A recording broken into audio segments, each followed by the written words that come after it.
Hello everyone, अस्सलाम वालेकुम। आज का हमारा यूनिट नंबर 2 है। 9th इंग्लिश की बुक हम प्रिपरेशन करवा रहे हैं। अब जितनी भी कम्पिटिटिव एग्ज़ाम है ये उनके लिए भी स्पेशली एसएसटी जनरल जो प्रिपरेशन कर रहे हैं उनके लिए काफ़ी हेल्पफुल होगी। इसके अलावा अगर 9th का एक स्टूडेंट है जो जिसने क्लासेस मिस किए हैं तो उसके लिए भी ये काफ़ी हेल्पफुल होगी। और एक चीज़ मैं आपको बता दूं कि अपने पास क्या है, आपने नोटबुक लेनी है, आपके पास पेन पेंसिल होनी चाहिए ताकि आप इसके नोट भी बना सकते हैं। दोबारा आपको इतनी ज़्यादा वीडियो देखने के लिए कोई ज़रूरत नहीं पड़ेगी, तो आप नोट भी बना सकते हैं। फर्स्ट से स्टार्ट कर लेते हैं। ग्लॉसरी से वर्ड मीनिंग, जैसे कि हर लेसन के स्टार्ट में ये दिए जाते हैं। तो पहला क्या है? Exploration, the act of travelling through a place in order to find out something about it और look for something it. Exploration का मतलब है दरियाफ्त करना, नई चीज़ें अनहाइड करना। इनोवेशन, इनोवेशन कहते हैं जदीद को, the introduction of new things, ideas और way of doing something.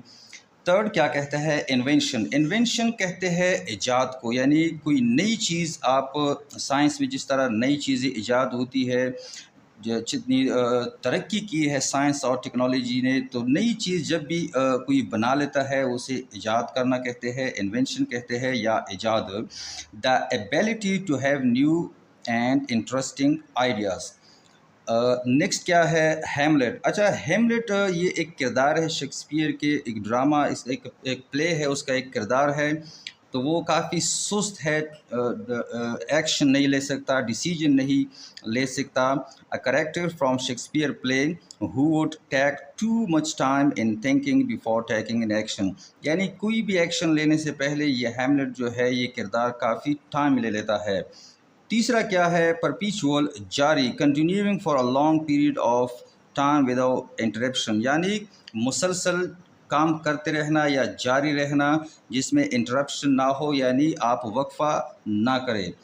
Third क्या है? फोरसाइट, फोरसाइट कहते हैं बसीरत को, the ability to predict what is likely to happen and to use this to prepare for the future. अच्छा, बसीरत ऐसे लोगों को कहते हैं जो फ्यूचर की प्रेडिक्शन कर सकते हैं अपनी जहानत से या अपनी एक्सपीरियंस से, कि ऐसा प्रेडिक्शन या ऐसी क्या है, मुझे लगता है कि ऐसा कुछ होने वाला है। जिस तरह एक सैमसन का एक कार्टून है, उसमें इस तरह की प्रेडिक्शन की जाती है। अच्छा, तीसरा क्या है? एंथुसियास्टिक है, फीलिंग और showing a lot of excitement and interest about somebody और समथिंग। ये क्या है? जोश को कहते हैं, वलवले को कहते हैं। एम्पायर, एम्पायर कहते हैं सुल्तान को या शहनशाह को। The ruler of in empire, एक एम्पायर का रूलर जो होता है उसे एम्पायर कहते हैं। ताई, ताई जो है ये ओल्ड इंग्लिश का लफ्ज़ होगा, उर्दू मानी इसकी होगी तुम्हारा। In English word that means your, यानी ताई का मतलब क्या है? योर, तुम्हारा। फोर्स क्या है? डालना, to put a lot of effort into making something successful for strong so that it will last. मतलब इसका क्या है? यहाँ सीधे रास्ते पर डालना या मेहनत के लिए किसी चीज़ को, किसी इंसान को या किसी चीज़ को तैयार करना, तकलीफ़ात से गुजारना और सीधे रास्ते पर उसे ले आना। नेक्स्ट क्या है? Brilliance, intense brightness of light, exceptional talent और इंटेलिजेंस। जहानत को कहते हैं, यानी अनबिलीवेबल जहानत जो होती है या कोई चीज़, उसे क्या कहेंगे? ब्रिलियंस कहेंगे। नोवा, नोवा क्या है? ये एक नया सितारा है। A star showing a sudden large increase in brightness and then suddenly returning to its original state, यानी ऐसा सितारा जो अचानक क्या है रोशन हो जाता है और फिर सडनली क्या है अपने ओरिजिनल स्टेट पर आ जाता है। लास्ट क्या कहता है? इंस्पिरेशन, अ सडन ब्रिलियंट और टाइमली आइडिया। फ़ैज़ लेना, किसी से मुतासिर होना या मुतासिर कुन चीज़ जो है आपके लिए, वो उसको आप क्या कहेंगे? इंस्पिरेशन कहेंगे। अच्छा, दूसरा क्वेश्चन क्या कहता है? दूसरा क्वेश्चन है choose the correct answers, choose the correct answer for the following. अच्छा, ये कुछ सबक से लिए गए सेंटेंसेस है। उस पर कुछ एक वर्ड्स आपको दिया जाता है, यानी MCQs भी आप इसे कह सकते हैं कि ये मल्टीपल चॉइस क्वेश्चंस है। His sublime poetry and philosophy inspired millions of Muslims। अब ये कहता क्या है, ये लाइन सबक से लिया गया है। The opposite of the word sublime in this sentence means irrational. अच्छा, सबलीम जो है, सबलीम की मानी जो है वो अजीम, आला, बामकसद शायरी को कहते हैं, लेकिन यह इरेशनल जो है ये गैर ज़रूरी या इतनी क्या है फ़िलासफ़िकल नहीं होती, तो यह इरेशनल जो है ये इसके साथ ठीक है। Whether he is in the battlefield or in the company of friend, he is pure head and heart। In this sentence he refers to. अच्छा, यह ये कहता है कि ये ही जो है इस सेंटेंस में किस को रेफ़र करता है, यानी किस तरफ इशारा है। तो ये इकबाल मैसेज जो है यूथ के लिए, तो यह ये इशारा है यूथ के लिए, तो यह हम लगाएंगे द यूथ। थर्ड क्या कहता है, नो ताई सेल्फ एंड सक्सेसफुल शिल बी टाइम मीन दैट। अब ये जो सेंटेंस है कहता है कि इसकी मानी क्या है। आपको नीचे आपको कुछ सेंटेंसेस दिए गए हैं, तो यह सही जो है वो ये है, your desire to know who you are and what you want as the real success in life. अगर ये आप बाकी पढ़े तो ये भी तकरीबन सेम लगते हैं, लेकिन इसमें कुछ फ़र्क है।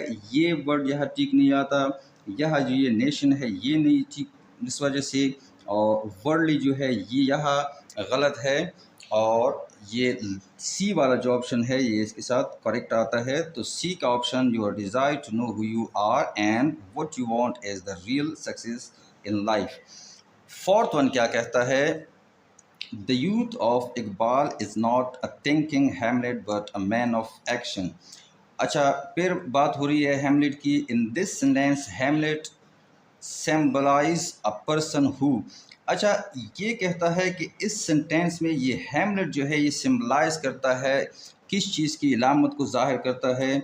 तो ए क्या कहता है, is taking a prompt action, is taking too much, is taking quick decision, is taking to much time in making decision. तो ये लास्ट वन जो है हैमलेट का जो करेक्टर है वो डिसीजन लेने में काफ़ी सुस्त था, डिसीजन नहीं ले सकता था, तो यहाँ इसके साथ ये डी का जो सेंटेंस है ये ठीक है। अच्छा, सी क्या कहते हैं, use the following words in sentences of your own. अच्छा, ये वर्ड जो है ये आपने अपने क्या है सेंटेंसेस में इस्तेमाल करने हैं। पहला है नेशन, कौम, मोटिव, मकसद, बैटलफील्ड, मैदान जंग, कन्फाइंड, महदूद, डिटर्मिनेशन, डिटर्मिनेशन पक्के इरादे को कहते हैं, पक्का इरादा। डायरेक्शन, डायरेक्शन कहते हैं सिमत को या तरफ। अच्छा, सिंबल किसे कहते हैं, सिंबल निशान को या इलामत को कहते हैं। गोल्स, गोल्स मकसद या मकासद। तो ये इनकी मीनिंग है। आप आसान है, आप इसे अपने सेंटेंसेस में क्या है इस्तेमाल कर सकते हैं, इतना मुश्किल नहीं है। अच्छा, अब और ये क्या कहता है, ये प्रीफिक्स और सफिक्स ये क्या चीज़ें हैं, पहले ये देख लेते हैं, साथ साथ मैं डिस्कस भी करूँगा। A prefix a set of letter that is added to the beginning of a word to change its meaning. अच्छा, प्रीफिक्स क्या है, प्रीफिक्स कुछ लेटर्स होते हैं जो एक वर्ड के स्टार्ट में लगाए जाते हैं उसकी मीनिंग को क्या है चेंज करने के लिए। जैसे ये हैप्पी है, खुश, अनहैप्पी जिसके साथ हम यहाँ प्रीफिक्स लगा देते हैं तो ये अनहैप्पी बन गया, इसकी मानी यानी हैप्पी का खुश और इसका गमगीन या नाखुश। एग्री, एग्री मान क्या है मुतफिक होना या राज़ी होना। डिसएग्री मीन क्या है कि इख्तिलाफ रखना या नाराज़ होना। अंडरस्टैंड क्या है समझना, मिसअंडरस्टूड क्या है गलत समझना। करेक्ट की मानी है सही और इनकरेक्ट की मीनिंग है गलत। तो ये यह सारे क्या है प्रीफिक्स है। एक और चीज़ भी नोट कर ले, ये प्रीफिक्स और सफिक्स में स्टूडेंट्स अक्सर कंफ्यूज हो जाते हैं, कभी सॉफिक की जगह प्रीफिक्स लगा देते हैं और प्रीफिक्स की जगह सॉफिक लगा देते हैं। तो इसका आसान हल ये है, जैसे आपने एफईसी में देखा होगा pre medical and pre engineering, तो ये प्री का लफ्ज़ जो है पहले मीनिंग में आता है, तो यह जो वर्ड होगी ये पहले आते हैं, तो इसके लिए हम प्रीफिक्स लफ्ज़ इस्तेमाल करेंगे। तो इस ट्रिक से आप इन दोनों चीज़ों को याद कर सकते हैं, आपके लिए कोई कन्फ्यूजन नहीं होगा। अच्छा, आप देखते हैं suffix. A suffix a set of letter that is added to the end of a word to change its meaning. ये प्रीफिक्स के उलट है। प्रीफिक्स में हम पहले लेटर्स लगा देते और सॉफिक्स में हम आखिर में लगा देते हैं। ये सारे सॉफिक्स है और ये इसकी मीनिंग्स है और ये इनसे नए वर्ड्स बन गए हैं। जैसे able, able, able to be, terrible. Terrible का मतलब क्या है कि खौफनाक, डरावना या डर। फुल, फुल ऑफ मतलब से भरा हुआ। ब्यूटीफुल, ब्यूटी के साथ हम ये सॉफिक्स FUL लगा देते हैं तो इसका मतलब बन जाता है खूबसूरत या खूबसूरत, सीधी सी, बड़ा या फुल ऑफ ब्यूटी। लेस क्या है? नथिंग, नॉट हैविंग और विदाउट। टूथलेस यानी कुछ ना होना या खाली। तो टूथ के साथ जब हम LESS लगा देते हैं इसका मतलब है टूथलेस यानी जिसके दांत ना हो। डम का क्या मतलब है? प्लेस और state of being. Freedom, free के साथ हम डम लगाएंगे तो इसका मतलब होगा फ्रीडम, आज़ादी। अ पर्सन हु डज वर्क यानी ER जब हम लगा देते हैं पर्सन हु डज। वर्क के साथ, वर्क क्या है? वर्ब है। तो ER जब हम इसके साथ सॉफिक्स लगा देते हैं तो ये क्या बन जाता है? नाउन बन जाता है, काम करने वाला या मजदूर। मेन क्या है? एक्शन और प्रोसेस। ये एक्शन या प्रोसेस है। पेमेंट, पेमेंट क्या है? ये एक एक्शन है, जब आप किसी को पे कर देते हो तो उसकी क्या कहेंगे? पेमेंट। नेक्स्ट क्या है? State of being. State of being क्या है कि आप किस स्टेट में है या किस हाल में है। अब हैप्पी का वर्ड जो है इसकी मानी है खुशी। जैसे हमने पहले लगाया था तो हैप्पी मीन खुश, जब हम NESS से लगाएंगे तो इसकी क्या मानी होगी? हैप्पीनेस, हैप्पीनेस मीन खुशी। तो ये सॉफिक्स इतने मुश्किल नहीं थे, प्रैक्टिस कर देना आपको समझ आ जाएगा। अब देखते हैं कि नेक्स्ट हमारे पास क्वेश्चन क्या है। हमारे पास नेक्स्ट क्वेश्चन है complete the sentences by writing the correct prefix in the blank space. ये कहते हैं कि ये जो खाली जगह आपको दिए गए है इसमें ये डिस, इन, मिस, री और अन, ये जो प्रीफिक्स है ये हमने लगाने हैं। तो पहला क्या कहता है? I just can't believe that it, the story is unbelievable. कहते हैं कि मुझे यकीन नहीं आता, मैं यकीन नहीं कर सकता क्योंकि ये स्टोरी जो है ये अनबिलीवेबल है। सेकंड क्या है? Know that answer is incorrect, it is wrong. कहते हैं कि नहीं, ये क्वेश्चन का जो आंसर है ये इनकरेक्ट है। मोस्टली स्टूडेंट यहाँ क्या है? अन लगा देते हैं, अन यहाँ गलत है, यहाँ आप प्रीफिक्स जो है ये इन लगाएंगे तो ये होगा इनकरेक्ट। थर्ड क्या है? Let's look at this information again, we should review it before the test. कहते हैं कि ये इंफॉर्मेशन या ये मालूमात को एक बार फिर देख लेते हैं क्योंकि we should review it before the test. Test से पहले हमें इसकी एक बार नज़रसानी करनी चाहिए या रिव्यू करना चाहिए। फोर्थ वन, आई सा अलीना जस्ट अ मोमेंट अगो। मैंने अलीना को कुछ लम्हे पहले देखा, but now I can't find her. लेकिन अब मुझे नहीं मिल रही कि कहाँ है। She just disappeared. अब अपीयर का मतलब क्या है? नामुदार होना, जाहिर होना। लेकिन जब इसके साथ प्रीफिक्स लगा देते हैं तो फिर मानी इसकी होगी गायब होना, disappeared. Fifth one and last one, oh I am sorry I didn't here you correctly. कहते हैं कि मैंने आपको सही तरह सुना नहीं। आई मिस अंडरस्टूड यू, मैंने आपको गलत समझा। अंडरस्टूड मीन या अंडरस्टैंड मीन समझना, मिस अंडरस्टैंड या मिस अंडरस्टूड मतलब क्या होगा? गलत समझना। अच्छा, बी का क्वेश्चन हम देख लेते हैं। ये प्रीफिक्स का था, यहाँ ये सॉफिक्स होंगे। तो complete the words by using the suffix from the list. पहला देख लेते हैं, Fazila can't stay still, she always wants to move, she is restless. कहते हैं कि फजीला जो है वो रह नहीं सकती एक जगह, वो रेस्टलेस है। क्या है वो? He, she always want to move, वो हमेशा क्या है? मूव करना चाहती है, मुतहर्रिक रहना चाहती है। Second one, Rashida is very intelligent. Rashida बहुत इंटेलिजेंट है, जहीन है। शी इज़ अडोरेबल यानी वो काफ़ी क्यूट है, एडोरेबल है, अच्छी है, अट्रैक्टिव है। थर्ड क्या कहता है? मलीहा अब मलीहा क्या कहती है कि मलीहा कैंट रिमेंबर एनीथिंग, कि मलीहा को कुछ याद नहीं। शी इज़ वेरी फॉरगेटफुल, वो काफ़ी भुलक्कड़ है या बोल की उसकी बीमारी है, उसको वो भूल जाती है चीज़ों को। Fourth one, I appreciate your great attitude, I am really thankful. तो यहाँ थैंक के साथ क्या आएगा, फुल का लफ्ज़ आएगा, थैंकफुल बन जाएगा। The best thing about her is her kindness, ये क्या है, काइंड मेहरबान, और NESS इसके साथ सॉफिक्स हम लगा देते हैं तो ये क्या बन जाता है, काइंडनेस या मेहरबानी। तो होप दैट ये दो चीज़ें भी आपको क्लियर हो गई होगी। नेक्स्ट देखते हैं कि नेक्स्ट क्या है हमारे पास। अच्छा, ये काफ़ी इम्पोर्टेंट भी है और दिलचस्प है। प्रोनाउन क्या क्या कहते हैं कि प्रोनाउन इम्पॉर्टेंट टॉपिक भी है और थोड़ा कंफ्यूजिंग भी है। तो ध्यान से आपने देखना है कि choose the appropriate option to complete the sentences. यह हमने नाउन के केसेस है वो लगाने होते हैं। पहला क्या है, we all told the boy that we wanted to have our salaries paid in advance but he just ignored अस।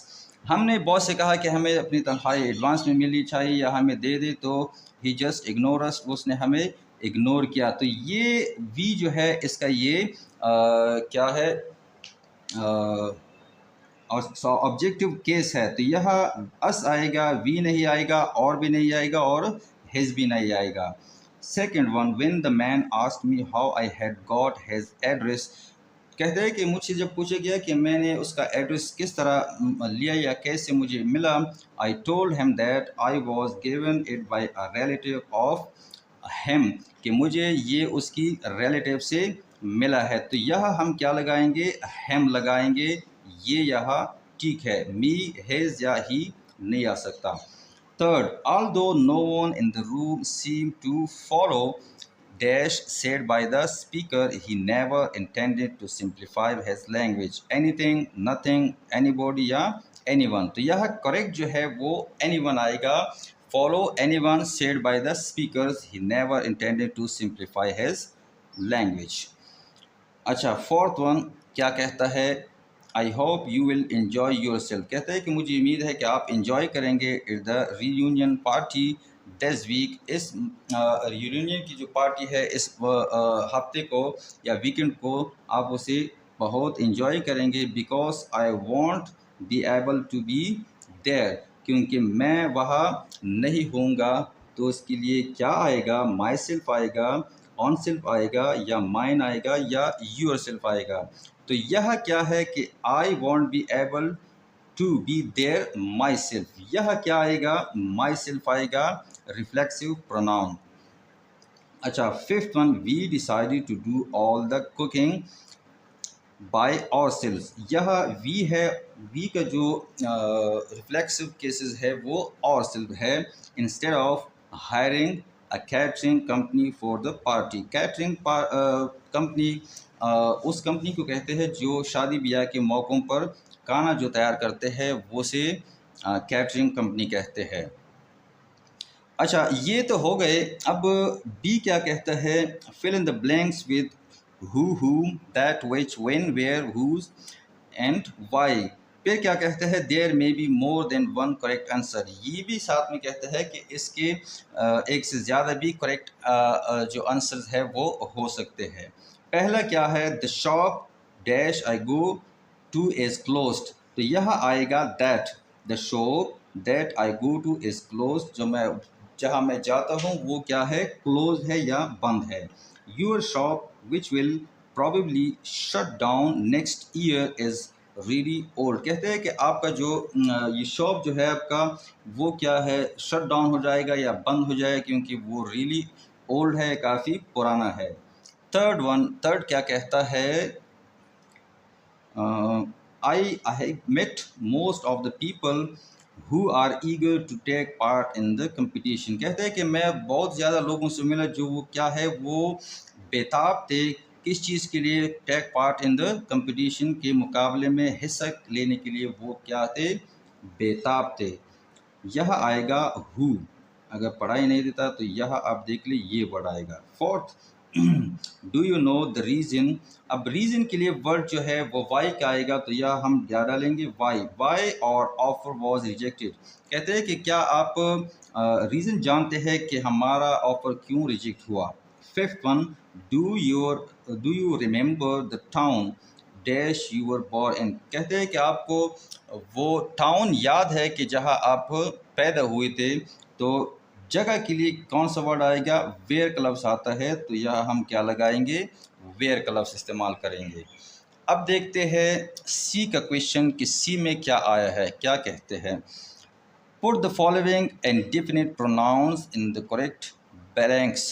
यह anywhere, any one, something, everywhere, nothing और सम का क्या है, कोई, एनीवेयर का मतलब है कहीं, एनी वन का मतलब है कोई, समथिंग का मतलब है कुछ और एवरीवन का मतलब है हर कोई।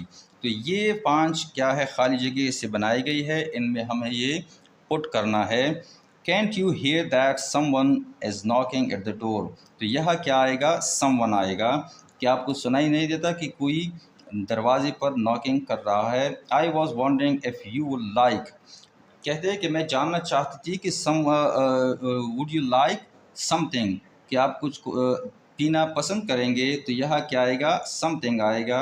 द फैमिली मेम्बर्स, कहते हैं कि ख़ानदान के लोग have been badly injured in the accident, के एक्सीडेंट में फैमिली मेम्बर बुरी तरह ज़ख्मी हुई है। एज डियर एनीवन, या कोई है टू हेल्प देम, कि उनकी मदद करे। Fourth one, Seema has just check the internet. कहते हैं कि सीमा ने इंटरनेट चेक किया, हाउएवर ताहम she couldn't find the article, कि उसे आर्टिकल नहीं मिला एनीवेयर, कहीं भी। तो यह वर्ड क्या आएगा, एनीवेयर आएगा, कि कहीं भी उसे आर्टिकल नहीं मिला। अच्छा, फिफ्थ वन क्या है, unfortunately this plant is already dead and there is nothing we can do about it. कहते हैं कि ये प्लांट ऑलरेडी डेड है, हम इसका अब कुछ नहीं कर सकते। तो कुछ नहीं के लिए क्या है, नथिंग का वर्ड इस्तेमाल होगा। यह जो लिखा है ये साफ है, अगर ये आपको सही नज़र नहीं आ रहा तो ये वर्ड यहाँ आएगा, नथिंग। अब क्या कहते हैं कि डी का question, underline the pronoun in each sentence below, circle the antecedent the pronoun refers to. ये कहते हैं कि एंटीसीडेंट जो है वो भी आपने नोट करना है कि ये प्रोनाउन जिसको रेफर करता है। असल में क्या है, ये प्रोनाउन है यहाँ, ये क्या है, इसको सैमा को इसने रिप्लेस किया है, तो ये इसके लिए क्या है, एंटीसीडेंट हो गया। Saima walk to the park, she enjoy jumps on the trampoline. ये शी जो है ये इसके लिए एंटीसीडेंट हो गया। Shama loves to walk on the beach, she watches the sunset often. अब ये यह जो शी का लफ्ज़ आया है, तो इसके लिए ये शमा जो है ये एंटीसीडेंट है। Dawood enjoys playing basketball, he know that it is his favourite spot. तो ये ही जो है इसके लिए ये दाऊद जो है ये एंटीसीडेंट है। इब्रार, जमाल एंड मनान इंजॉइंग प्लेइंग क्रिकेट, दे लव टीम वर्क। अब दे जो है ये थर्ड पर्सन प्लूरल प्रोनाउन है, तो ये मनान, जमाल एंड इब्रार ये तीनों उनके लिए क्या है, एंटीसीडेंट है। Fifth one and last one क्या कहते हैं, the shopkeeper couldn't find his car in the parking lot. अब ये हैज़ जो है किसको इशारा कर लेता है, द शॉपर को या शॉपकीपर को, कि couldn't find his car in the parking lot, कि ये जो है इसने ये हैज़ जो है ये वर्ड के लिए क्या है, एंटीसीडेंट है। ये एंटीसीडेंट की जगह ये इसने ये रिप्लेस किया है और हैज़ की जगह क्या है उसने ली है। अब एनाफोरिक एंड कैटाफोरिक रेफरेंस क्या है, ये एनाफोरिक वो है जिसका जिक्र पहले आया हो और कैटाफोरिक वो है जिसका जिक्र बाद में इस तरह का है। तो मुश्किल नहीं है, बहरहाल क्लास में है तो देख लेते हैं। I went out with Jamila on Sunday, she looked confused. अब यहाँ ये जमीला जो है इसका जिक्र क्या है आया है। In this example the pronoun she is anaphoric. अब क्या कहता है कि ये प्रोनाउन शी जो है जमीला के लिए जो आया है, जिसने जमीला को रिप्लेस किया है, तो ये क्या है, ये एनाफोरिक है या एनाफोरिक रेफरेंस है, because it refers to the noun Jamila that is introduce earlier in the text. क्या है ये, इसका जिक्र पहले आया है तो ये क्या है, रिप्लेस करता है, इसे हम एनाफोरिक कहते हैं। कैटाफोरिक क्या है? Cataphoric reference mean that a word in a text refers to another letter in the text and you need to look forward to understand. क्या है? We have arrived। क्या है? When he arrived, कि वो जब पहुंचा, Ashraf noticed that the door was open। कहते हैं कि जब वो पहुंचा तो अशरफ ने नोटिस किया कि दरवाज़ा जो है वो खुला है। तो ये अशरफ, ये नाउन जो है ये अब बाद में आया है, पहले ये जो क्या है ही जो है प्रोनाउन ये पहले आया है, तो इसे हम क्या कहेंगे? कैटाफोरिक रेफरेंस कहेंगे। तो होप दैट ये आपको समझ आ गया होगा। मैंने कोशिश